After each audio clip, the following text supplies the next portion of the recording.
Okay, so welcome back. This is going to be a quick introduction to the tail module, and we're going to divide that into a two-part series as well, like the other modules. For this one, we're going to do an FK chain to start with, where we're going to work with FKs on what I call fourth and fifth, which means that we're going to have a joint chain that exists of more than about maybe 15-20 joints, because we want a really smooth tail, but we don't want a controller for every joint we're going to make, so we're going to constrain our joint hierarchies to control our controllers in that hierarchy. And then in the part 2, we're going to add an IK spline with multiple IK handles, or multiple controllers really, and then we're going to parent up the whole thing, and then we're going to clean it up. But overall, it's going to be a little bit like the neck and a little bit like the spine, but we're going to try and manipulate it into using it a different way, so you guys like have a repertoire, an arsenal of different ways you can approach using the IK spline. So yeah, let's get to it. Okay, so let's get started with the next part of this, or the first part of the tail. And what I'm going to start out by doing is just make sure that my tail is straight, so that's fine for now. I mean, the flip normal guys were really cool to let me have this model. So, but normally I would probably make sure that all my, just a quick talk about some modeling things, I would make sure that all my loops here would be about as straight as they can be. So right here it could be a little bit more straight, but I know that this model is not made for rigging per se. So, but just to mention some things that you guys can notice. It's nice to have like really straight loops, especially in tails and stuff where we're gonna really rotate around. Or in this case, we actually kind of want it to be like a little bit skewed all the way, like this. But because we're gonna create our chain to go basically like here. We could make it completely straight, but then we would have to lift the tail up really. I mean, I could do, since I'm technically now in charge of just changing the model as I please, I could go in and just take my soft selection tool and make sure that that tool is set to, under the tool settings set to global, so you're actually affecting the surrounding polygons as well. I could go up and do something like this, where we try and keep it just a little bit more straight, and I'm actually right now tempted to just do that. So in a production house, you would ask your modeler to do this stuff, because I'm serving as my own production house right now, since I'm basically taking over the model from here. I'll probably leave it something like this, and the reason why I do that is because I want my chain to go from basically here to here. I kind of want to make it go up a little bit further, but I think I could select it and move it up just a slightly bit more. And I'm basically just showing you guys what I would do if this was my own model. This is not what I would do if it was in a production. I would ask the modelers to do this. Of course, after you talk to whoever supervisor can confirm that it's a good idea. It's always personal preferences where you want to model from. Some people want to model quadrupeds where either their legs are completely straighting out to the side, or just hanging loosely down, or tails are straight, or some places just rig whatever they get just to make the full realism in the model, where it's asymmetrical, like here, you know. It's not, you would definitely do that you can do that definitely in a production house. Monsters and all that stuff will never be symmetrical, so we kind of just want to get used to having something that's not. But anyways, let's move on to the tail. So now I straightened up the tail, so I can start from here and have a joint chain that basically goes all the way, and the way I'm just going to quickly measure that is by creating a plane. I'm going to take off my soft selection, just place my plane here, try and straighten it up and see where because I kind of want to hit that tip of the tail, and I kind of want to have the tail to be in the middle, so I'm going to lift up my tail just a little bit more really. And now I'm lifting the plane as well, but I got an idea where it started, so it should be alright. Something like that should be perfect. And then let's just kill that plane. So now our tail is straight, and the next thing I'm going to do now is go in and start creating some joints. So I'm going to say skeleton, and just as usual go in and snap them to my grid, so I'm sure that all my joints are completely straight. So as I mentioned in the introduction, we're going to want to use a lot of joints, because want to have like a really smooth rotation. So I think I have, what do I have here? So here.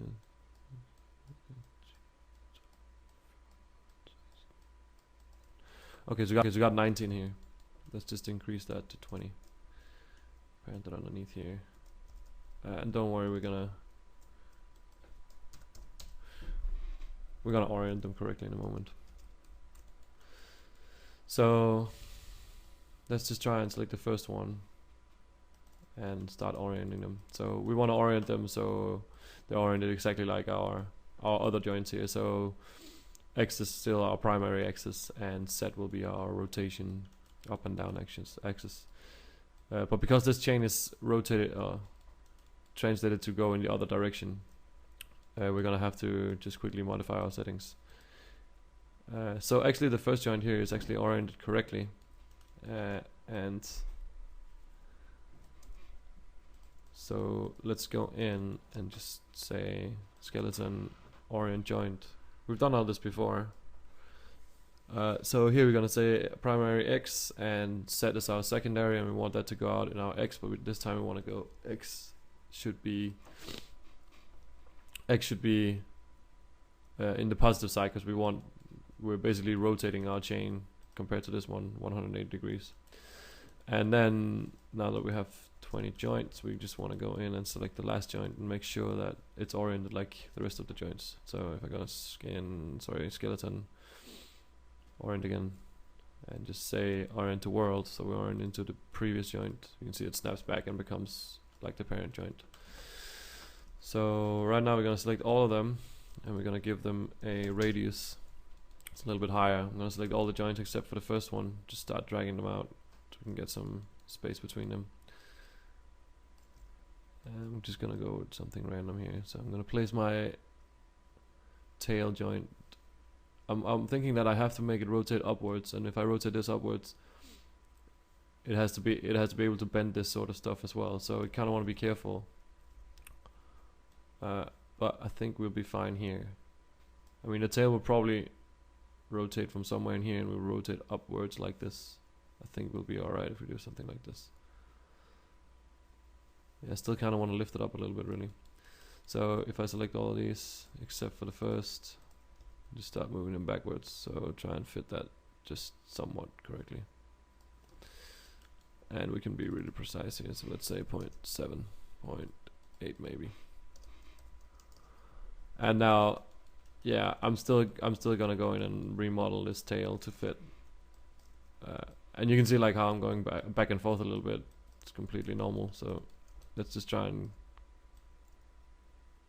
work for our advantage. Now that we have the freedom of changing our models, and you will probably have the freedom of changing your own models anyways, and then you grow smarter for next time. So this will be fine.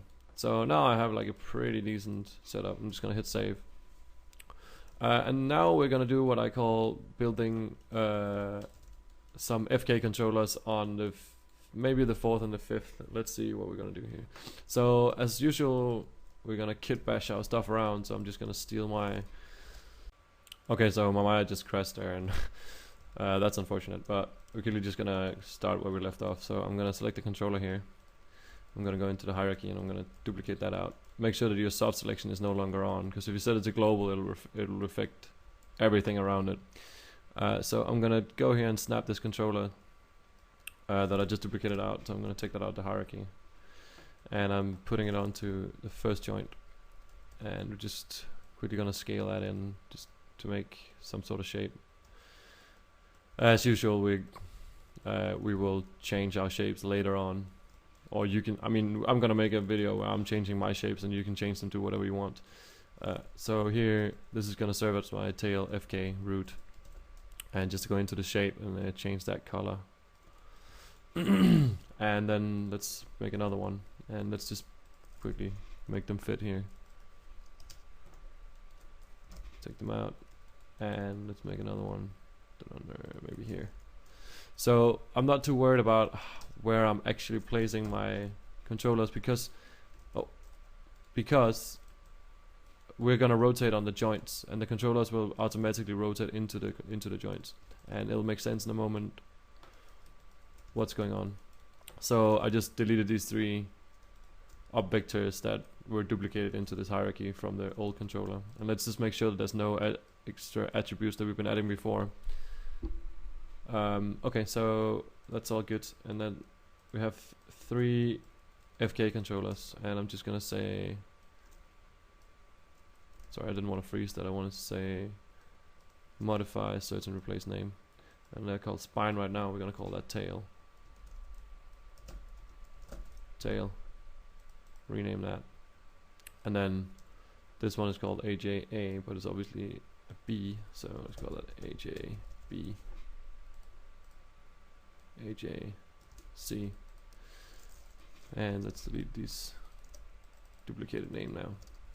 Great, so that's that. So right now it's great because our controllers are oriented exactly the same as the rest of our middle controllers. We will always want middle controllers to be oriented the same way, so animators know that for a fact that every time they touch something in the middle, it'll be easy for them to control in the graph editor. So but the problem with that is that our joints down here is actually opposite because they're pointing in the other direction.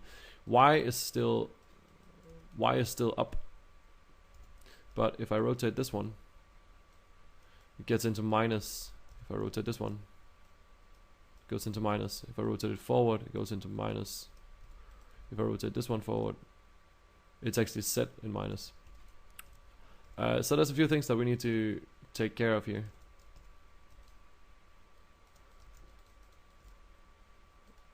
And you can see here,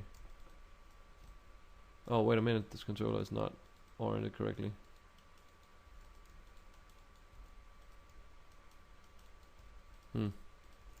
So sorry, yeah, so our controllers are actually oriented as if they were regular world controllers, but our joints have obviously been manipulated to something different.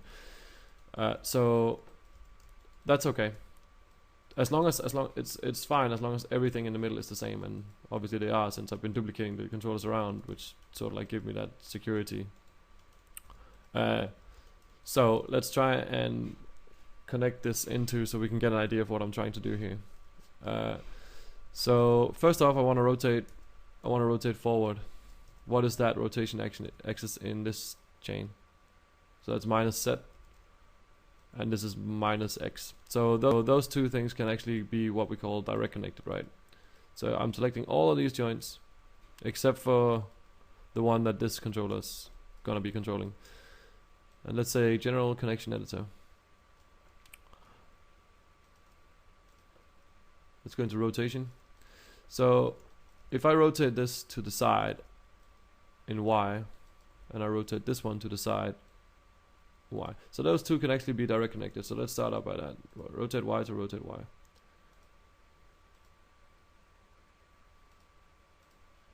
And this is where scripting would have come in really handy for us, because we're gonna have to do this for all of our controllers.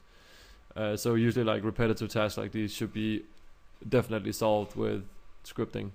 So let's try and go, if we want to go downwards, and I want to go downwards with this one, that's also, we saw that before, but if I rotate this one back now just to prove that. So if I want to go down, that's minus Z, but in this one is minus X. Sorry. So we can connect the rotation X to the rotation Z as well. I feel like I'm missing these two. So if I take this one now, you can see I'm getting that curl. Boom. And we got that now.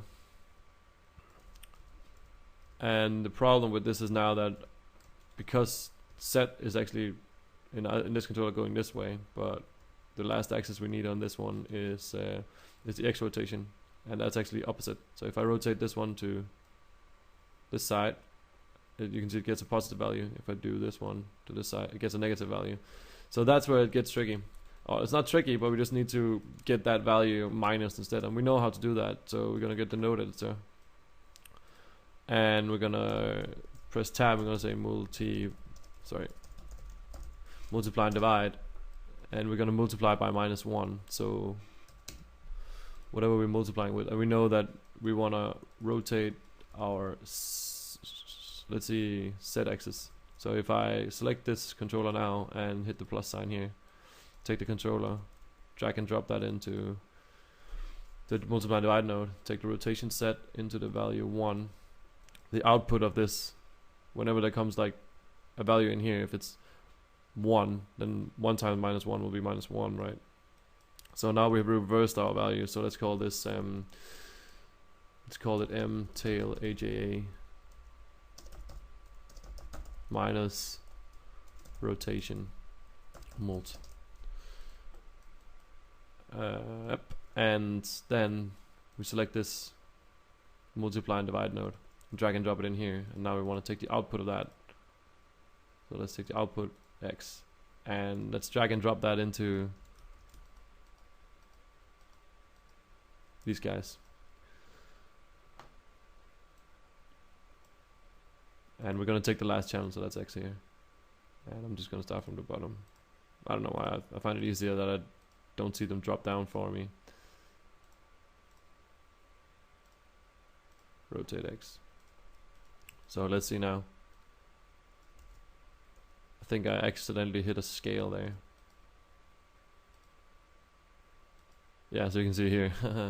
Spotted it. That's one of them. Let's see, where was it?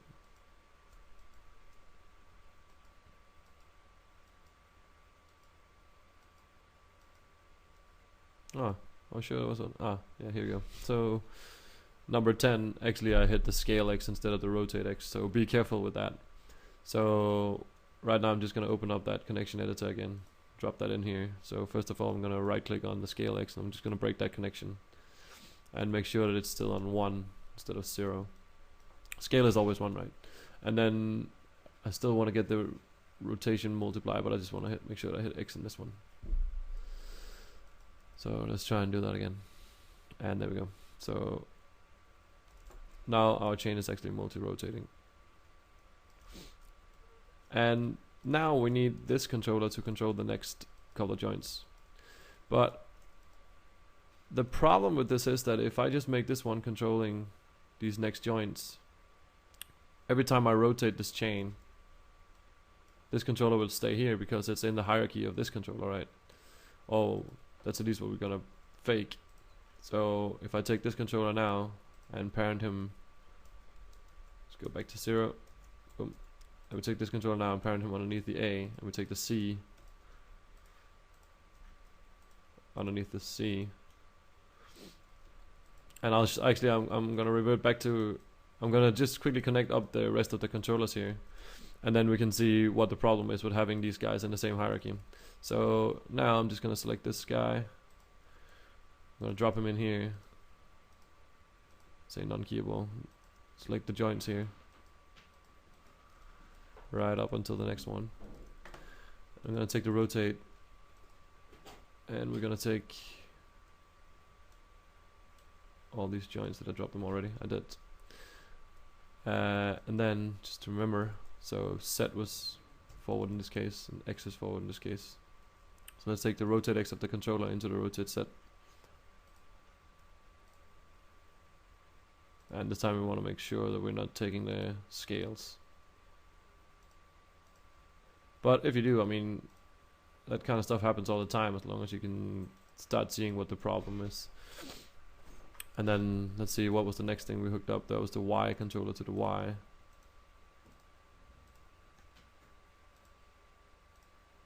There we go. So now when we do like this, yeah, that looks good. And I think you can start to see what the problem will be here, because right now these controllers are actually in the hierarchy that we created down here. But you can see it's actually not following along, so that's what we need to fix. But first, let's just set up all these connections. So the last connection we need is the rotate X, and that's the one we want to multiply and divide. So in this case, I'm just going to select I'm going to duplicate this by hitting Control D inside the node editor, and then just rename this to, instead of AJA, to AJB. Delete that one in the end. And let's just connect this one in here and say rotate. Which one are we missing? We're missing the barrel roll, which should be set. So from set to input 1. And then we're going to switch these around.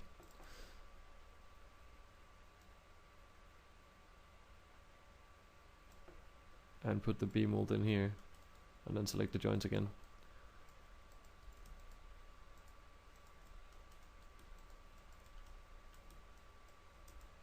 Drop them in here. Take the output of that multiply and divide node. Take the rotate, do the rotate X, rotate X, rotate X. Ah, we missed the Y here. That's fine. Rotate X, and rotate X, and the last one, rotate X. And then we gotta figure out like which Y it was that we missed out here. So if I take rotate Y, obviously we missed this one, but we got the rest of them. That's good. Okay, so now all these joints are hooked up as well, which is great, and we only need to do the last one. So let's drop this one in here and select the last joints. I think we only have 6 here, or not. Let's see. So rotate X to rotate Z, and we're just gonna do that for all of them.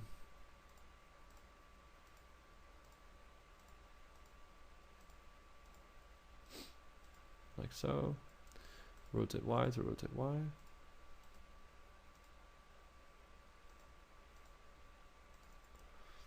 And then we want to multiply the last one. So if we just hit Control D on this one, delete that one, go ahead and call this C. And then just because I want to do this fast, instead of selecting everything again, I'm just going to select this multiply and divide and just load it in here. Show non-keyable. Say the output X.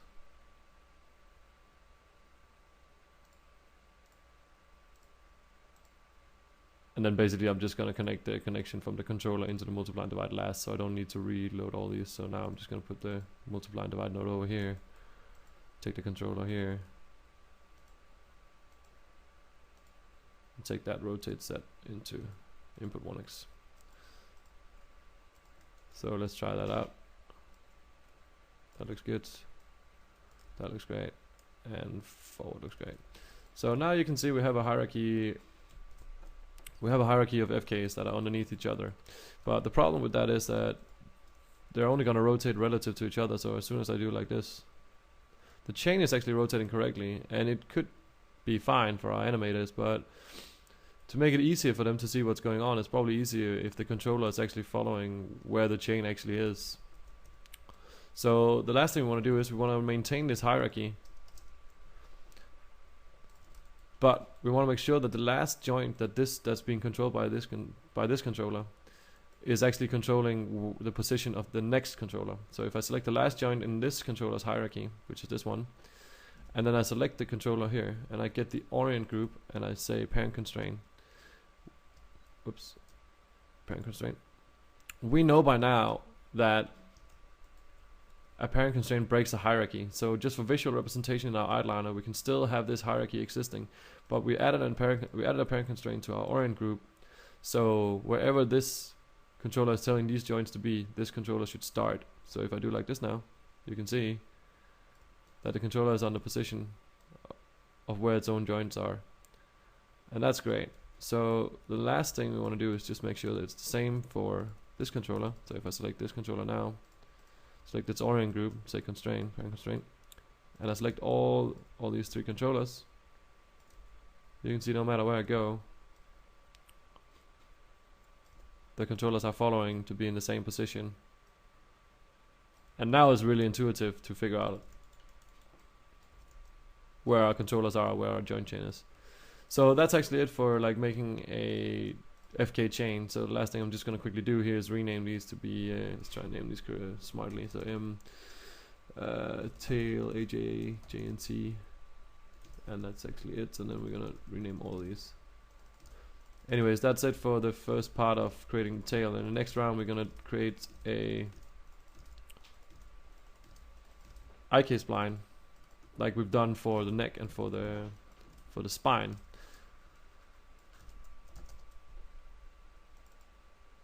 And okay, I can't talk about it anymore. And once we've done that, we're gonna create like multiple controllers for our IK spline. Instead of doing, you know, one at the end or at the beginning and the end, we're gonna have an IK spline in the beginning. We're gonna have one for every FK controller and one in the end, so we can really have a lot of mobility. And as soon as we have that set up, we're actually we're about to be done with all the modules in our character. So let me quickly just name these so I can explain what we're doing next. Yeah, so you can see like how quite painful this is to do. That's why I usually just script it up.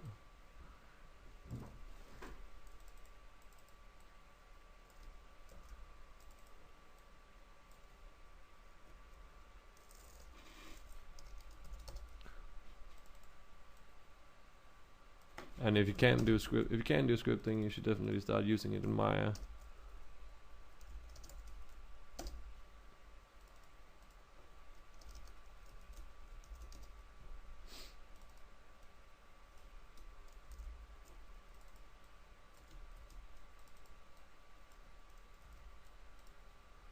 Great, let's save that so we never have to do that tail again. That was a nightmare.